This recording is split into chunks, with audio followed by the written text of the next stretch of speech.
Hey everyone, it's CurlyHairedHero and welcome back to Prince of Tennis 2005 Crystal Drive. We're here in the semi-finals of the National Doubles Tournament. We're using Mirai Bunta and Kikimaru Eiji in this tournament, which unfortunately is a 5-set match.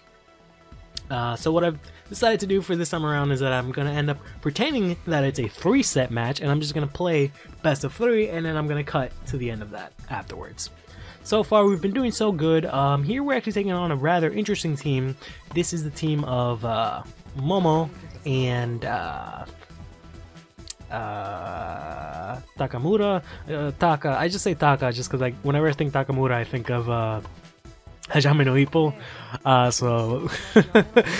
They're also extremely different characters. They're very sort of, tough and loud characters, sure, but in terms of their sort of personality, it's kind of different. But anyways, doesn't really matter. Once again, there's not really much to say character-wise here because I've already used Taka. I mean, he was my partner, so I kind of went over him pretty extensively. We've used Momo in the very first episode, so it's good seeing him here. And, we've been using Bunta and Eiji this entire time, so we've kind of already gone over them. The reason why this is interesting is sort of the dynamic that these two teams have. I've already sort of talked about how Bunta and Eiji, they're mainly, aside from being mainly doubles partners, they're mainly net players for the most part. Maybe not so much Eiji, but definitely Bunta is a net player. That's his main form of attack, that's his playstyle.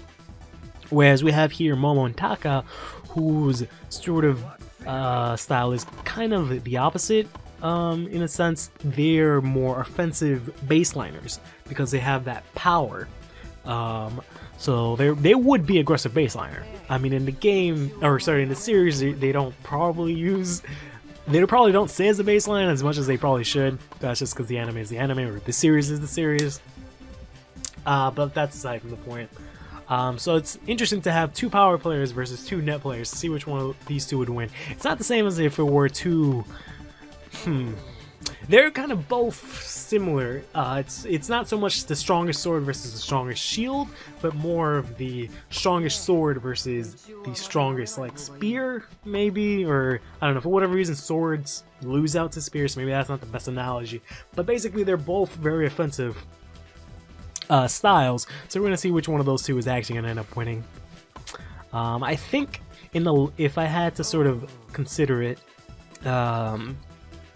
in the sort of general term, I think net players have the advantage over aggressive baseline players, just for the obvious fact that they can get in close and sort of smack the ball either short or in extreme angles that make it really difficult for someone that's all the way behind the baseline to hit it.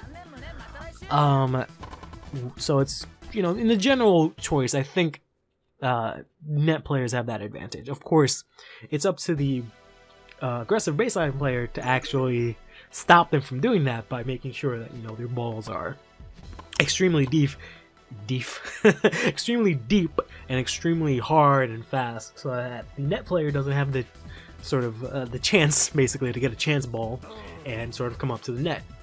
So the only issue you would have with that is when they're on serve, the net player's on serve, and the baseliner, they would have to find a way to make the most out of the return serve, because the return serve from a net player is not going to be as powerful as maybe an aggressive baseliner would be able to do, or would aim to do, because usually if we're talking about the serve and volley style, the serve is mainly just for a way to buy time so that they can move up to the net. It's not a bad serve by any chance, but the main goal is to hit the serve and then move up to the net. So it's not going to be an extremely strong serve. So the baseliner has to make sure that on the return they can try their best to get a return ace. Otherwise, you're going to play right into the hands of the net player, unless your return is not so much of an ace, but it's a really good shot. But in general, you want to try and aim for that sort of either return ace or just an extremely well-placed shot. The only other problem with that is that the net player can also be sort of smart in that they can do a lot of sort of trick shots, or maybe trick shots not the exact right word, but they can do a lot of different shots to throw off the baseliner. For example, you know, obviously drops and slices would make it a lot harder for the baseliner to get their tempo in and, you know, hit the ball as aggressively or as quickly as they would like. So there's that, but in general, I don't know, it kind of depends on how well versed the baseliner is, primarily, because while it's true that the net player generally has the advantage, if the baseliner is, you know, overall a good player to the point where they're almost an all-around player, I think they'll end up doing pretty well. Because I feel like a lot of baseline players, or aggressive baseliners, they can play relatively well at the court. I would hope they play good at the court. They can play relatively well at the net. That seems to be what I've seen, sort of. The only issue is that they are not very good as moving around as maybe other players would be, or at least as well as all-around players would be, which is kind of what's missing for the baseliner that can, you know, volley well, is for them to be able to move around the court. Because all-arounder is a combination of, you know, aggressive baseliners, serve and volley, and counterpunching, which are sort of the three main sort of styles, I guess, or I don't want to say strategies necessarily, because that's not necessarily. Oh, I guess it is a I don't know. I'll stick with styles. Those are the three main styles, sort of, that you would fall into. Serve and volley, I'm kind of using that term a little bit loosely. It doesn't, because that usually typically means, if you can take it in the literal terms, it means you're going to serve and then go up to the net as much as possible. But I'm using that term to mean sort of an aggressive player that goes up to the net whenever possible. Not, you know, every single time they'll try to go up to the net. But yeah, that's what I mean. An all-around player encompasses all of that. And obviously a baseline player, an aggressive baseline player, could obviously, you know, serve and volley pretty well. If they have a really powerful serve, or if they can have really powerful strokes, they can make their way up to the court and then hit the winner, be it a, you know, drive volley or a short volley or any of the shorts, any of the sort to finish the point. They just won't be able to move as well, which I think seems to be sort of the common trend within professional tennis. That's just what I've seen so far, and that was a really cool spot. Momo went for the dunk smash there, but I actually countered it with the rainbow smash concert, which is dope as fuck. Because I usually don't get to use my specials against their specials just because the timing is kind of off. So it's nice that I actually got that one on camera. But yeah, I haven't really. That's the first time I ever legitimately thought about tennis, sort of strategically or abstract. Maybe not abstractly is the right word, but sort of just thought about scenarios and whatnot. Because I usually think about, I guess abstractly is a little bit more what I'm talking about. Because I usually think about it on a case-by-case basis. So, you know, these two players, given their past experiences and what I've seen and what I am seeing, I will make my assumptions. Whereas now I'm sort of making a sort of general assumption. That's not something I really thought I could do, or something that I think I've ever actually done. Which is interesting because that's sort of the thing that you kind of do when you really like a sport and you know it really well. At the very least, you can like it, but you also have to know it really well. So it's nice that I seem to know tennis pretty well, for the most part, because it's just something I've always struggled with. For example, I'll give you an example. I went over the winter, or not so much the winter. We're still in the winter. the holiday, the Christmas holiday. That's what I was trying to say. And I think I mentioned this last time. My girlfriend, she got me a tennis racket for my birthday, which was awesome. And she allowed me to, you know, go out and pick it out myself, rather than her just kind of guessing or just, you know, looking it up. She figured, you know, I've always told her I really wanted to sort of pick my own racket and have it strung. So she did me the favor and let me go pick out my own racket, got it for me. I also got to pick out my own strings, which is cool. Unfortunately, we didn't get to see it get strung there, which is another sort of I don't want to say dream, but it's just a thing that I really want to do, because it's not, I don't want to say dream because it's not like something that important, but it's just something I really want to see happen. That's just because we went too late, which I'm not complaining about, I'm just saying. But the thing about it was that I just kind of looked at the rackets and I kind of read the descriptions and I had a general idea of sort of what the racket was like, but I kind of don't buy into those because I figure that most rackets are generally all the same. The only real difference is the weight, which again, they're also mainly the same, except some of them might be a point or two heavier or lighter than the other, and the shape of the racket. I think that's generally the more important one, although I don't know if that really affects that much. It's just the shape and the grip, which I didn't know was a thing.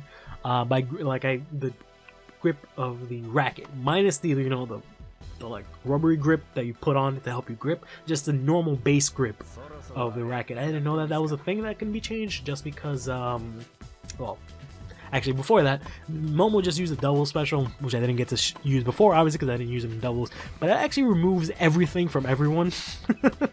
I think it removes maybe just, I don't know what it did, but I was in super mode and he just removed everything. He got rid of his own gauge. Maybe it was just because it costs that much, but I think it's similar to Bunta's special where it just gets me out of super gauge, which is crazy to know. But anyways, what was I saying? Yeah, the actual racket grip. I didn't know that that was an actual thing just because of the fact that I thought that was kind of standard, but I asked, when I handed in the racket, the person there asked me if the grip was okay, and I was kind of like, what do you mean? In my head, but I didn't really ask, because there's a point to this, I'm getting to it. Because I kind of thought you could just change the grip, and the grip itself was standard. But what I'm trying to get at is that, you know, the reason I didn't ask if the grips were different within the rackets, or if he's just talking about the actual gripping on the wow. The racket. And why I didn't ask, you know, so much more details. I asked him, like, what do you think? I had a racket in my hand. I asked him, you know, do you think it's a good racket? He's like, yeah, it's one of the best. I didn't really ask more details. It's just because I don't really know sort of what I'm looking at, and I'm afraid to ask because I don't want to make it seem like I don't know things about this sport that I say I really like. And it's not even so much for like other people's sake. I don't think so. I think it's just more for my own sake. You know, I don't want to admit that maybe I don't know as much as I actually do, which is kind of disappointing. There's no other way for me to learn or to learn what it is that I don't know. So to figure out, you know, I don't know this, or to figure out what I do know if I don't, you know, engage and ask questions. So that's why I've never really previously thought any sort of, put in any sort of discussion into anything like that. So yeah, I can see here that he doesn't get rid of C gauge, he actually gets rid of the super gauge, because I had a little bit of bar built up, and he got rid of it completely. So that's interesting.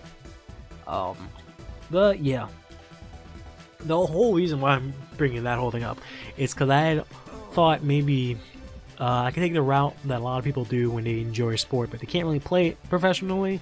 They become either, you know, journalists or coaches or analysts, people in that field that they just happen to know a lot about the sport. They just themselves can't really play professionally, be it because their age, injury, etc., etc. And I always thought, oh, that'd be something pretty cool that I can do.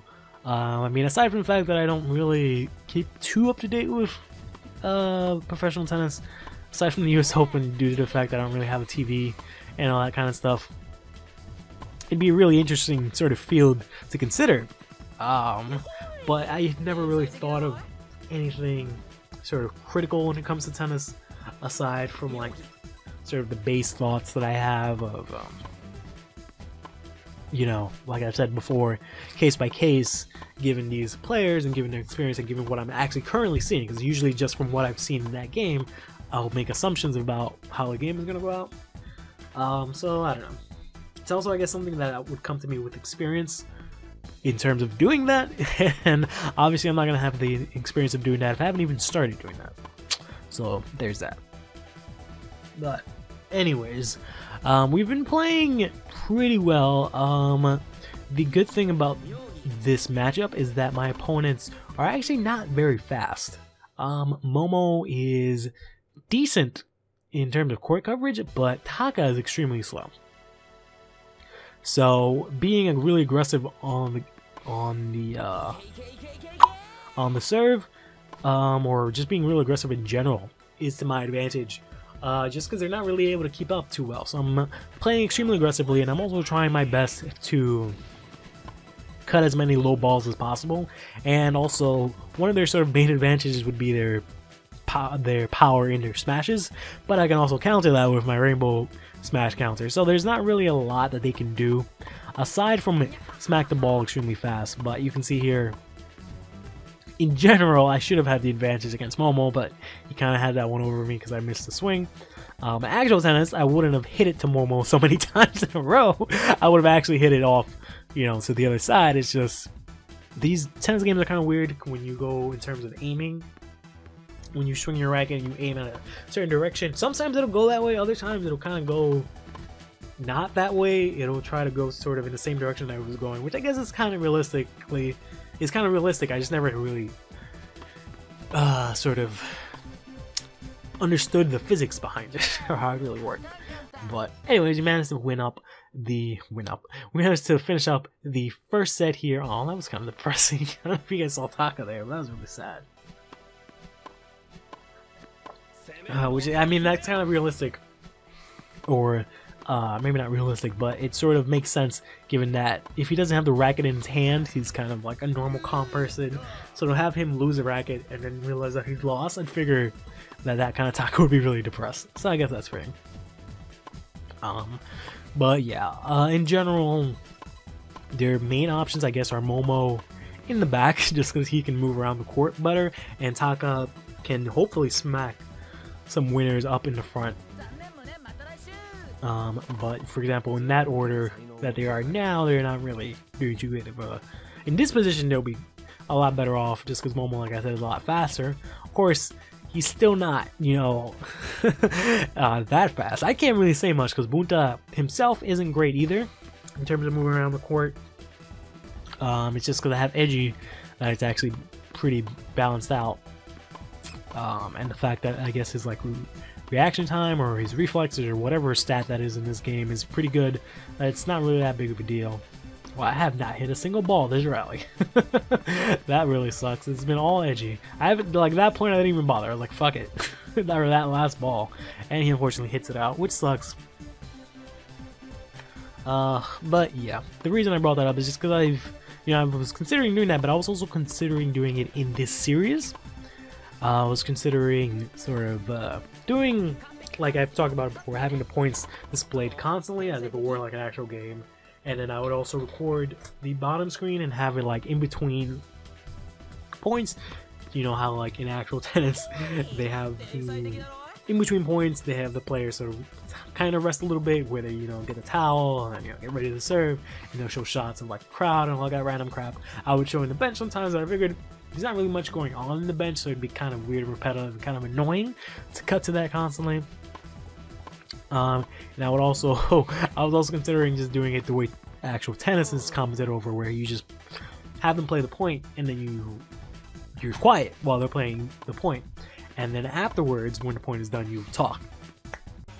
The only reason why that's not really possible in this game, because there's not really a lot of in-between time. You know, after a point is... Right, sorry about that. I don't know how that even... I don't even think that in this day and age that would be such a big issue, but... for whatever reason, they were fixing the smoke alarm this morning when I woke up, and I thought, alright, that's good to know, it's good to have. And then, for whatever reason, they were cooking today and it just went off, and that's the loudest, most obnoxious thing in the world. And now I know why it was disconnected in the first place. Just because the room is so, or sorry, the house is so small that cooking sets it off right away. And like, I don't know, you have to lower like the sensitivity on it or something. I don't know.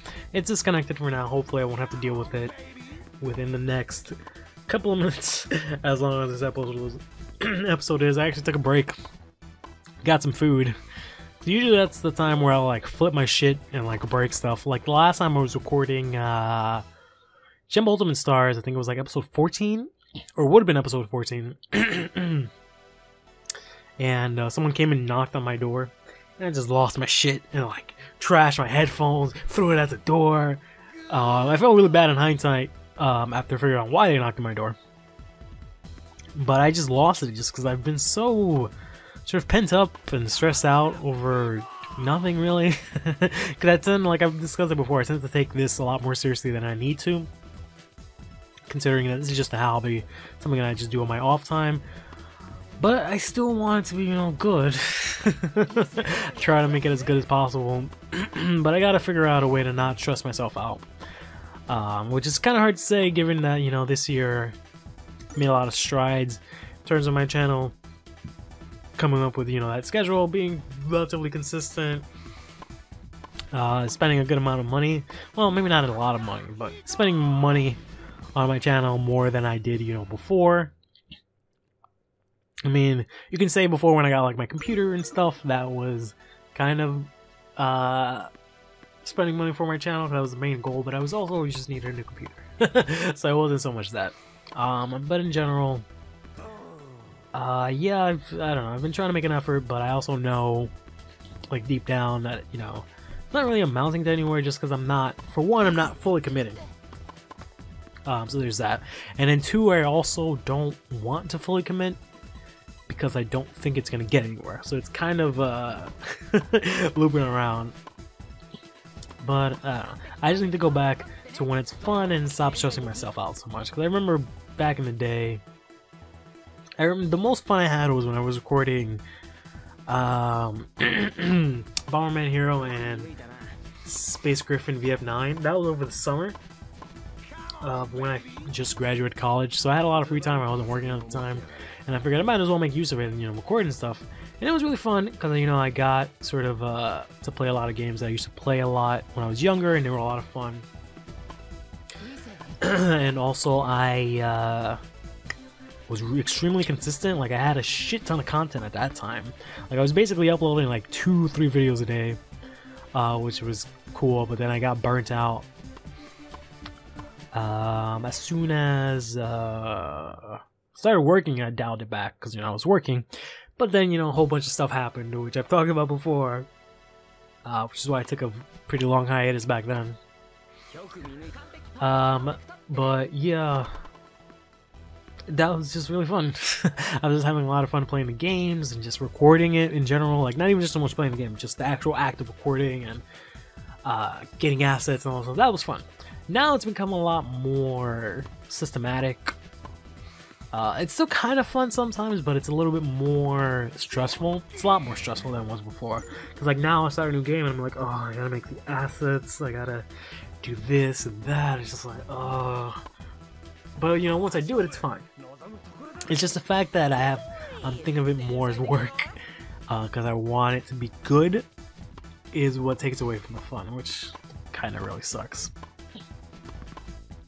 But I'm hoping that, aside from Smash Odyssey, once I get this sort of block or hurdle or whatever you want to call it, once I'm done with that, it'll go back to that. Because I'm considering, what my main goal is to sort of have Super Smash Odyssey and all my other things, and, you know, my sort of split up schedule where, you know, I take a month off to sort of reduce the number of content but also stretch it out so that I'm not exactly taking a month off. I'm just in general doing a lot less. You know, I don't know how to describe it. Because I'm playing like, what, 4 games right now? I'm playing Uranium, Jump, Yu-Gi-Oh, and Prince of Tennis. Ideally, I like to cut back to like maybe 2 games. At most 3. Just because I'm trying to dive away from sort of Let's Play stuff and just into more of the projects that I really want to work on. But there's a lot of like unfinished business I feel like I have right now, so like I want to finish Prince of Tennis. I already started Jump, so I might as well do that just because I made the Facet's a long time ago. I figured I might as well play that. Pokemon games I always want to play, so you know, there's Uranium. And then the Yu-Gi-Oh!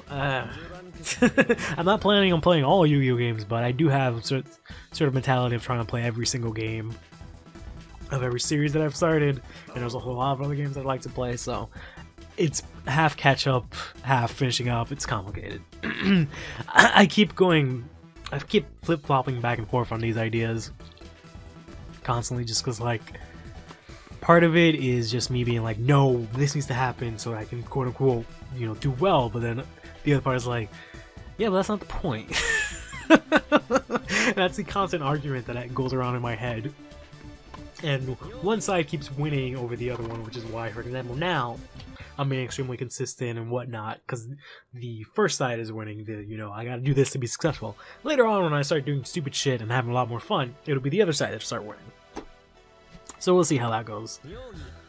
I mean, so far, aside from me being stressed out for no good reason, I mean, the only reason I've been really stressed out is just because I had a lot of free time and I wanted to get everything super ahead on everything before I started working again. Just because it'll be a lot easier for me to be able to just work and then kind of do this stuff, but just not have to do all of it at once, you know? Which is why I try to get as ahead as possible as I can within, you know, that break that I have between seasons. I try to get as much ahead as soon as the new season starts to have as much content ready as possible. So far, I did better than I did in September, but still not as good as I wanted to be. But to be fair, I have a lot more content this time around, so it's neither here nor there. And there's also Smash Odyssey that I gotta worry about, which hopefully should be out by now. I'm unfortunately gonna have to delay it a week, but it should be out by that week, because it's just I really had this sort of vision for the first episode of how I wanted it to be done, and I've just been struggling to get that done. Even though it's just the first episode, it's kind of silly. I've committed so far into it that I have to get it done at this point in my head, and I'm not even that far away from getting it done. That's the other thing that bothers me. But the only real thing that's stressing me out is getting the assets and actually getting the thing started.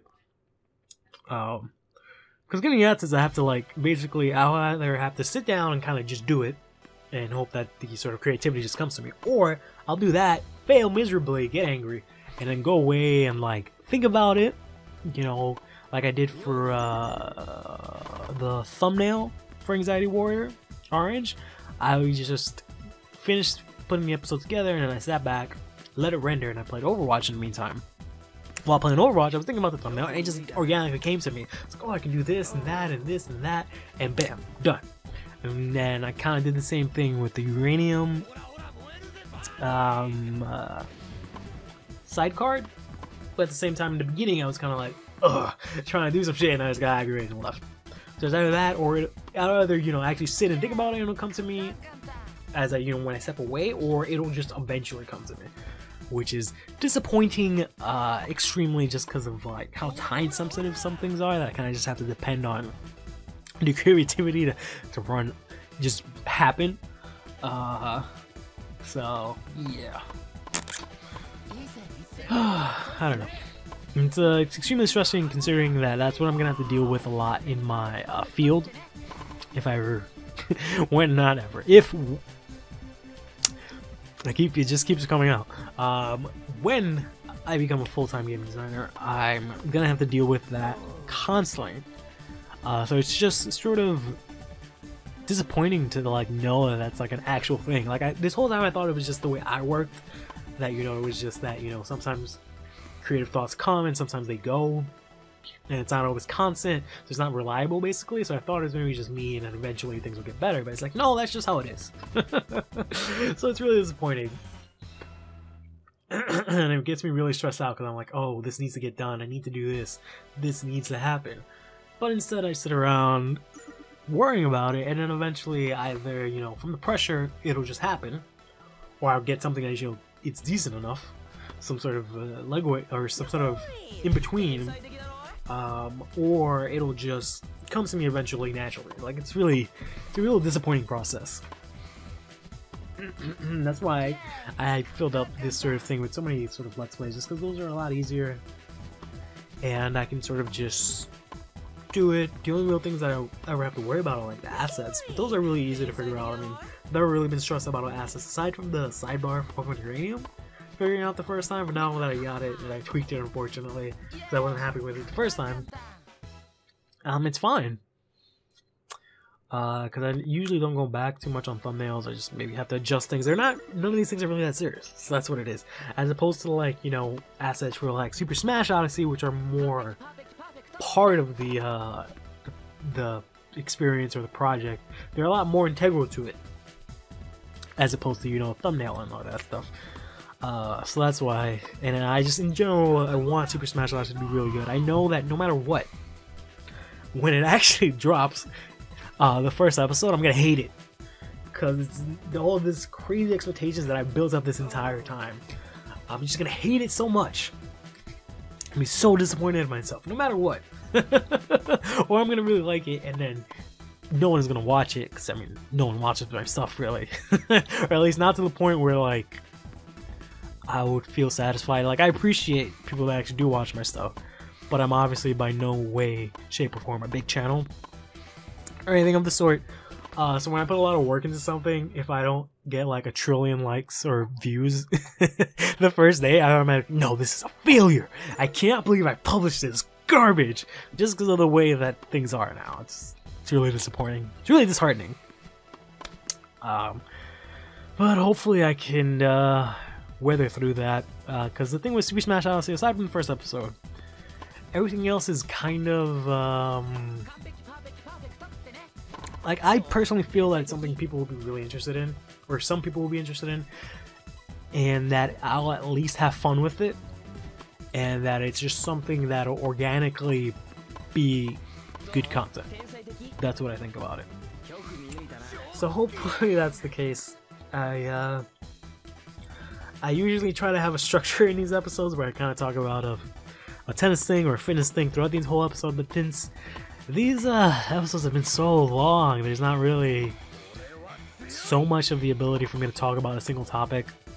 I kind of started that out with the tennis stuff in the beginning. You know, I tied all that stuff nicely, and then I started talking about other stuff. And then, you know, the alarm went off. And talking about how I got so stressed, and then that just led up to Super Smash Odyssey, which is interesting. If you notice the pattern there, it's almost like Super Smash Odyssey is really, really stressing me out. It's gotten to the point where I've considered doing like things that I've been sort of against this entire time, which is basically it's nothing horrible. It's just that I should have been doing this if I ever wanted to get anywhere. Basically, like promoting myself, you know, telling my friends more often, or using my social media more often, being a lot less sort of closet about what I do. Because now I've been relatively quiet the last, like, I think 2 years I've done this so far. I've been extremely quiet. I've only told other people that I've directly collaborated with, or, you know, my people that I've managed to find it somehow, unfortunately, or like my girlfriend who kind of sees me all the time. She kind of had to know, or like, you know, people close to me, I kind of tell them. But in general, it's just been people finding it out, or I collaborated with them. Very few people I've upright just told them.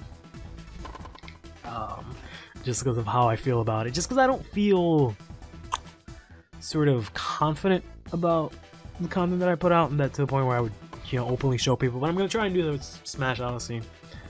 Just because I'm feeling like, you know, I'm putting so much work into this thing, and I feel like it's the kind of thing where it kind of needs to be out there. Given the context of the show, it kind of needs to be known. Like, I need some sort of interaction from people and whatnot. So I'm going to try my best to, like, I don't know, go on Reddit, maybe get some upvotes. I posted a couple of videos before on Tumblr.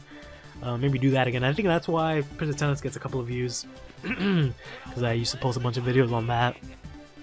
You know, tell some of the few people I know on Facebook about it. You know, stuff like that.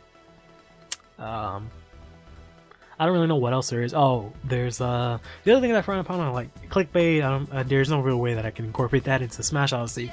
And then there's the clickbait in the titles and clickbait in the thumbnails.